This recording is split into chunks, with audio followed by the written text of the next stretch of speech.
Kak, bahas kasus Abi Coy dong kak. Baik, selagi bisa aku kabulin, insya Allah aku kabulin, friend.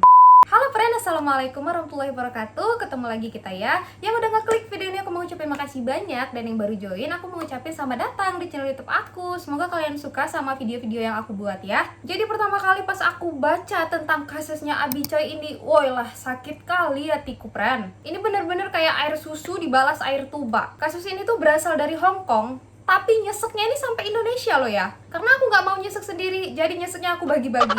Dan kasus Abi Coy ini menurutku tuh hampir sama friend sama kasusnya Tang Monida, yang mana mereka ini adalah orang yang sangat-sangat baik, tapi diperlakukan keji sama orang yang diperlakukan baik sama mereka. Tersayat-sayat hatiku ya Allah. Jadi berita ini tuh lagi ramai kali friend diberitakan di Hong Kong. Gak di Hong Kong aja sih, kayaknya semua negara lagi gempar lah sama kasus ini ya. Jadi wanita ini tuh bernama Abi Coy Tin Fung, atau yang sering disebut dengan Abi Coy. Nama aslinya adalah Chai Tian Feng, lahir di Hong Kong pada tanggal 11 Juli 1994. Dan Abi Coy ini lahir dari keluarga yang kaya raya friend. Belum lagi, dia juga seorang influencer, sosialita, dan juga termasuk artis Instagram friend, karena memang pengikutnya di Instagram tuh ratusan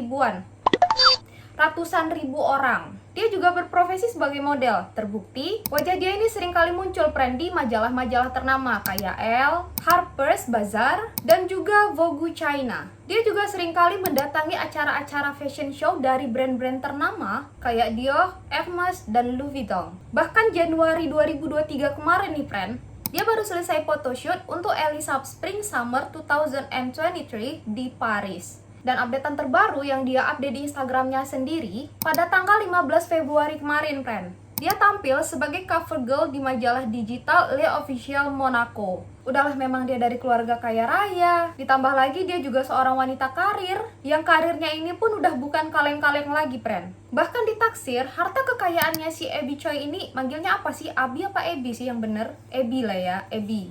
Nah, harta kekayaannya si Abi Coy ini mencapai 100 juta dolar Hong Kong, atau sekitar 200 miliar rupiah, friend. Uang itu?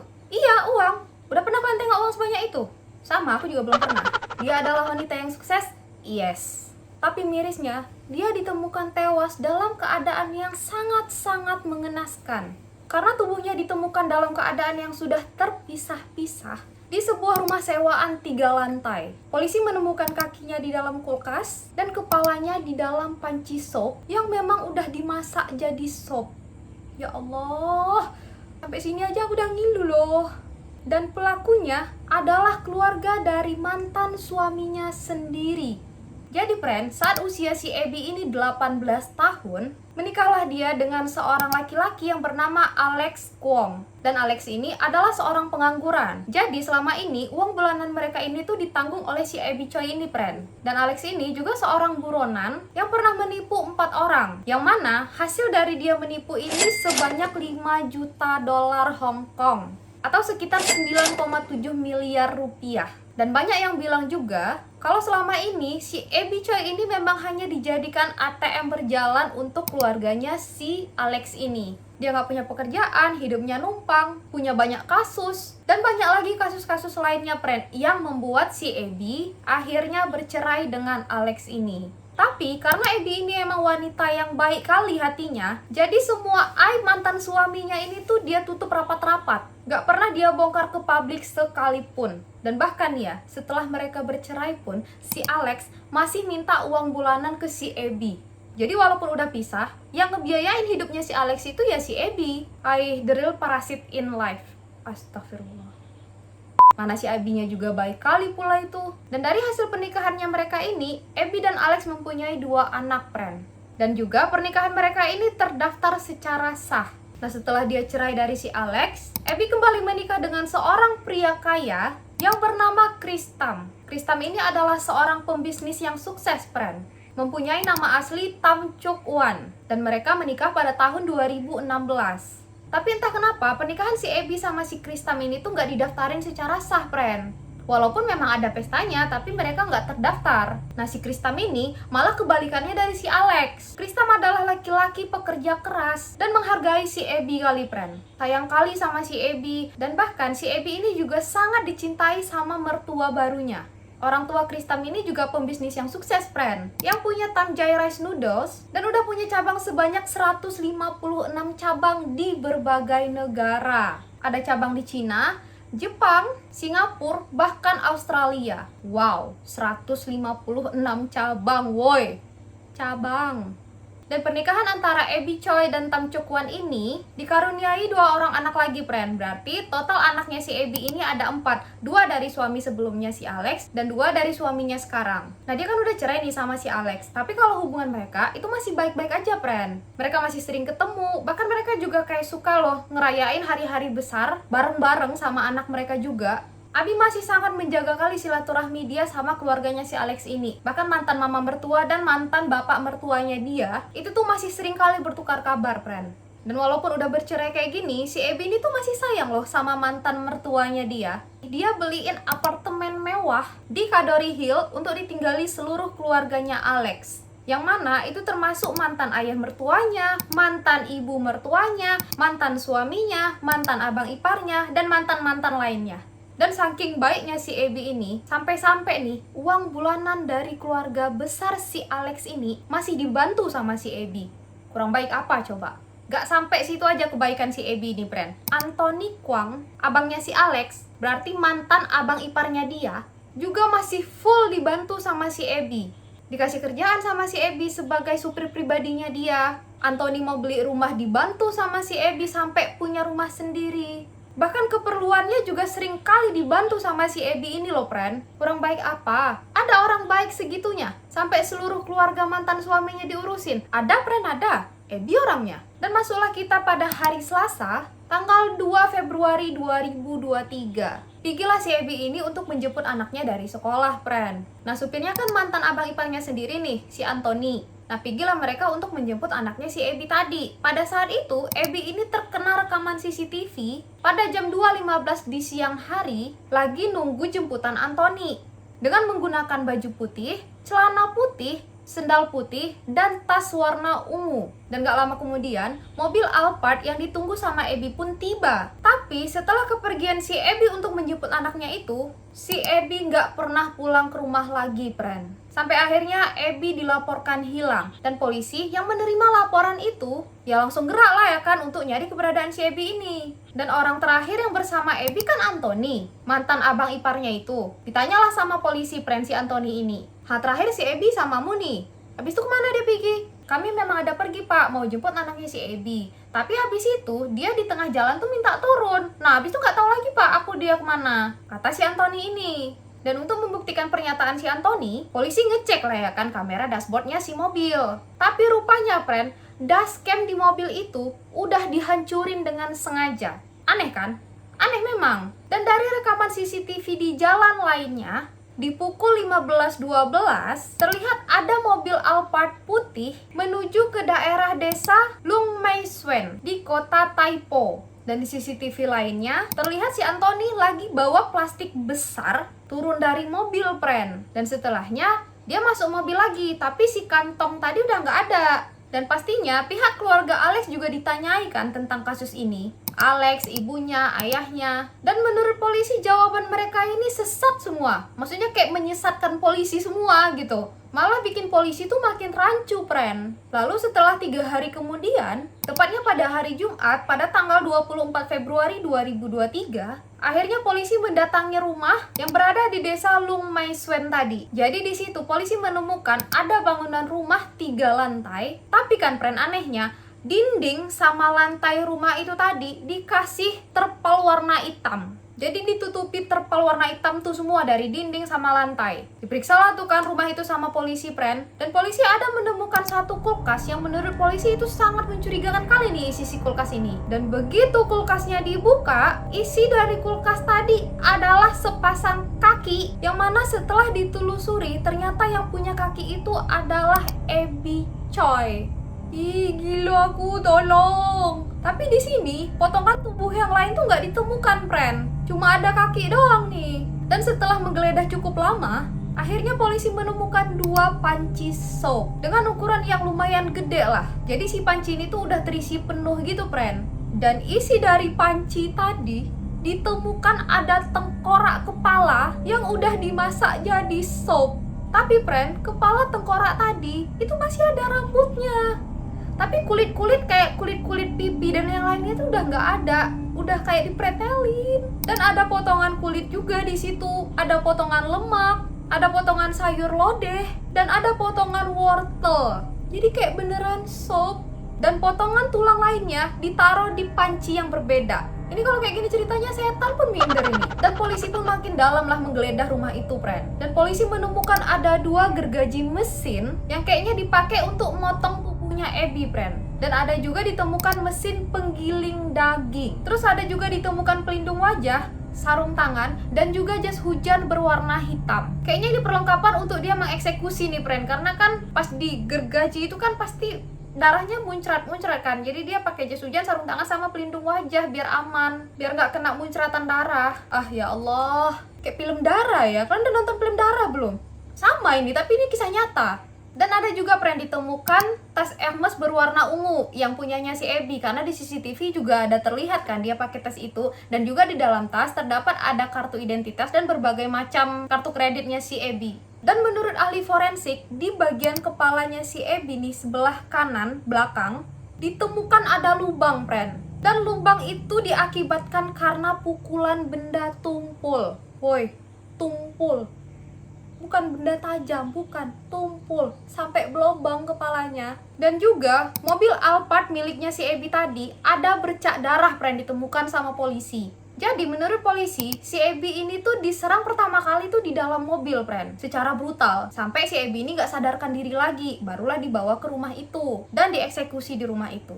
Nah, itulah sebagian tubuhnya si Abby tadi dijadikan sop. Tujuan tubuhnya dipotong-potong ini biar lebih gampang ngilangin jejaknya si Abby. Biar kayak ngilang aja langsung gitu loh, gak ada jejak. Dan petunjuk yang paling memojokkan keluarganya si Alex nih, setelah diselidiki, rupanya rumah bangunan 3 tingkat tadi itu adalah rumah sewaan yang baru disewa di bulan Februari itu.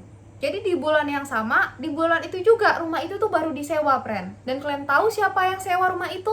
Rumah itu disewa atas nama Kau Kwong, ayah mertuanya Abby. Wah, debak. Nah, selama ini kan yang membiayai keluarganya si Alex ini kan hampir rata-rata si Abby. Dari tempat tinggal mereka, sampai uang bulanan mereka pun ditanggung sama Abby. Terdengar bahwa keluarganya si Kau Kwong ini memang keuangannya tuh nggak stabil. Karena di rumah itu rata-rata pengangguran semua. Tapi gayanya sosialita pula. Jadi waktu itu si Abby ada bilang, friend, sama si Alex kalau dia mau menjual apartemen yang ditinggali sama keluarganya si Alex ini. Tapi si Alex yang mendengar itu tuh nggak terima dia, friend. Soalnya kalau misalnya apartemen itu dijual, keluarganya mau tinggal di mana? Kan mereka nggak punya rumah. Tapi di situ si Abby bilang, friend, dia udah nyediain apartemen lain untuk ditinggali sama keluarganya si Alex ini. Tapi si Alex tetap nggak terima. Mungkin dipikirnya kan sekarang apartemen yang mereka tempati itu kan mewah kali, friend. Nanti kalau misalnya pindah, takut nggak semewah yang sekarang kali ya. Jadi kayak dia tuh nolak untuk pindah. Dan alasan si Abby ini mau menjual si apartemen itu karena pada saat itu harganya tuh lagi melambung tinggi. Jadi kayak ya udah ini dijual, kau ku carikan tempat lain gitu loh. Dan keluarganya si Alex ini kan gengsinya tinggi kali nih setelannya. Kalau sempat pindah ke tempat yang lebih rendah ya malu kali lah ya kan. Ah, cecok lah mereka gara-gara itu, friend. Berantem hebat lah mereka. Padahal ya sebenarnya suka-suka si Abby lah ya kan. Punya dia, harusnya bilang makasih karena udah dikasih tumpangan. Kok jadi merasa kayak hak milik pula? Nah, setelah kejadian itu si Alex ini bercerita lah, friend, sama keluarganya kalau si Abby ini mau menjual apartemen yang lagi mereka tempati itu. Dan keluarganya yang denger ini pun gak terima juga, friend. Ngamuk semua seisi rumah ini ceritanya. Dan Kau Kwong, ayah mertuanya, pada saat itu bilang kalau sempat dia berani jual apartemen ini, ku bunuh dia, tengok aja. Gak tau malu. Aku yang malu. Kok sekeluarga dakjal semua. Inilah kan keenakan dibaikin jadi ngelunjak.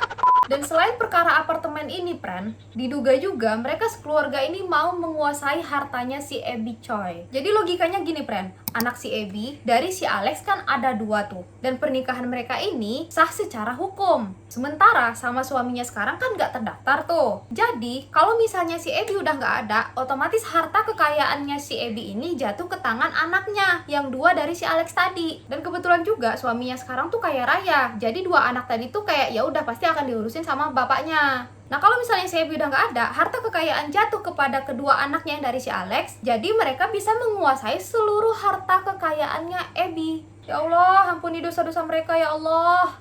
Dan pada tanggal 26 Februari 2023, tersangka yang sudah diamankan hingga saat ini tuh ada 5 orang, friend. Yang pertama, ada Anthony Kwong, abangnya si Alex, mantan abang iparnya si Abby, dan juga sebagai supirnya si Abby. Dia yang diduga mengeksekusi si Abby, friend. Padahal nih ya, si Abby tuh baik kali sama dia. Dan si Abby juga ngebantuin si Anthony ini loh untuk beli rumah sampai dia punya rumah sendiri. Ya Allah, kau udah pengangguran, dikasih kerjaan, dibantu beli rumah. Dan setelah ditelusuri lagi, si Anthony ini punya banyak utang, friend. Dan utangnya mencapai 238.000 dolar Hong Kong, atau setara dengan 463 juta rupiah. Dan dia juga pernah digugat karena bersengketa bisnis pancake sebanyak 130.000 dolar Hong Kong, atau setara dengan 253 juta rupiah, friend. Tersangka kedua ada Alex Kwong, mantan suaminya si Abby, yang pada saat itu masih berusia 28 tahun. Dan Alex ditangkap pada saat mau kabur dari Hong Kong, friend. Dia waktu itu lagi nunggu speedboat yang akan jemput dia. Dan pada saat ditangkap, Alex ini bawa tas ransel yang berisikan uang tunai sebesar 500.000 dolar Hong Kong, atau sekitar 973 juta rupiah. Dan ada beberapa jam tangan mewah yang nilainya mencapai 7,7 miliar rupiah. Jam tangan aja, 7,7 miliar rupiah.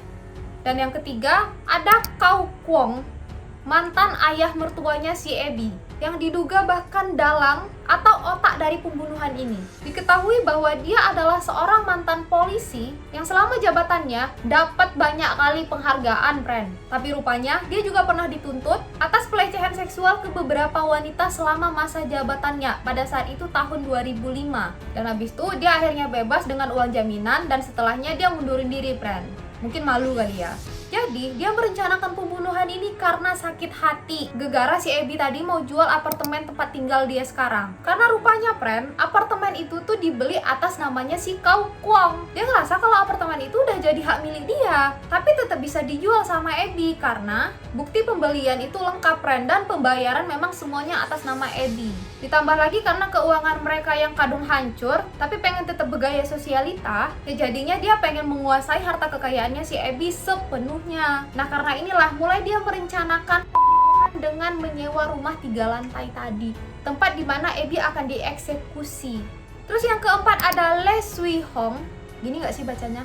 Dan Ibu Lee ini adalah mantan ibu mertuanya si Abby. Dia ditahan karena diduga mengetahui rencana pembunuhan yang akan dilakukan oleh suaminya dan kedua anaknya. Dan dia juga menghalang-halangi penyelidikan, friend, dengan ngasih kesaksian sama polisi yang tadi tuh, friend, yang bikin polisi makin rancu. Terus yang kelima ada Miss Eng. Siapa Miss Eng ini? Miss Eng adalah tukang pijit, friend. Dan dia adalah selingkuhannya Kau Kwong di 6 bulan terakhir. Keterlibatan Miss Eng ini karena dia yang nyariin apartemen untuk si Alex bisa bersembunyi. Dan rumah 3 lantai tadi, friend, yang disewa sama si Kau Kwong, itu yang nyariin tuh si Miss Eng. Dan rumah ini juga dibayar sama Miss Eng. Intinya mereka semua ini adalah keluarga yang mempunyai gaya elit padahal ekonomi sulit. Jadi si Alex adalah pengangguran, si Anthony juga dia dapat kerjaan karena dijadikan supir sama si Abby. Ayahnya pensiunan udah nggak kerja apa-apa lagi, tapi tetap dibayari sama si Abby uang bulanannya. Ibunya cuma ibu rumah tangga biasa. Makanya mereka ini semua pengen kali, friend, memiliki harta si Abby tadi biar mereka tuh bisa kaya mendadak gitu. Dibayain, bukannya bilang makasih, malah minta lebih. Ih, gondok kali aku lihat keluarga ini, ya Allah. Bisa dikutuk aja nggak sih? Astagfirullahaladzim, nggak boleh gitu, Mega. Dan sidang pertama kasus ini digelar pada tanggal 27 Februari 2023 kemarin. Dan hasilnya hakim menolak semua penanggungan penahanan terhadap semua terdakwa. Dan sidang lanjutan akan diadakan pada tanggal 8 Mei mendatang, friend. Jadi mari kita kawal sampai kasus ini benar-benar tuntas dan dapat diadili seadil-adilnya ya. Jadi pelajarannya, kalau misalnya nih, friend, ada orang yang udah kita baiki tapi nggak tahu terima kasih, malah minta lebih, wah ini udah red flag ya, friend. Besar kemungkinan kalau dia akan jadi parasit, jadi jauhi.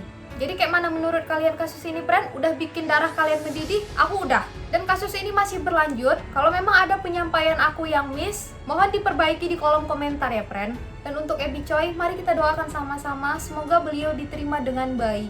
Dan lagi-lagi aku selalu doain semoga kita selalu didekatkan dengan orang-orang yang baik, dan tentunya kita juga harus baik dulu, friend.